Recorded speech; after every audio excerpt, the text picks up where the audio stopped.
TikTok থেকে অনেকেই balance withdraw করতে পারছেন, অনেকে টাকাগুলো আপনার পকেট পর্যন্ত নিতে পেরেছেন, আর অনেকেই পারেন নাই। যারা পারেন নাই আমাকে বারবার কমেন্ট করতেছেন, তো আপনাদের বলতে চাই, আপনারা যারা এখনও ব্যালেন্স উঠাতে পারেন নাই তারা আমার ভিডিওটা মনোযোগ সহকারে আমার কথাগুলো শুনবেন।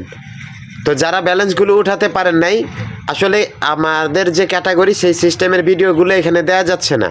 আমি আজকে এই 5-7 মিনিট আগে একটা ভিডিও আপলোড করেছি আমার ইউটিউব চ্যানেলে। সেইখানে আপনারা ব্যালেন্সগুলো কিভাবে আপনারা সহজে উঠাতে পারবেন সেই ভিডিওটা আমি পোস্ট করে আসছি। ওইখানে গেলে সহজে আপনারা আপনাদের ব্যালেন্সগুলো একেবারেই সহজে উঠাতে পারবেন। সেই জন্য আমার প্রোফাইলে যাওয়ার পরে দেখেন ইউটিউবের লিঙ্ক দেওয়া আছে, ওই লিঙ্কে প্রবেশ করলেই ফার্স্ট টাইম যে ভিডিওটা ওই ভিডিওটা আপনারা দেখে আসবেন এবং আমার চ্যানেলটাকে সাবস্ক্রাইব করে দিয়ে আসবেন। পরবর্তীতে সকল টিকটকের সেটিংস আপনারা সহজেই পেয়ে যাবেন।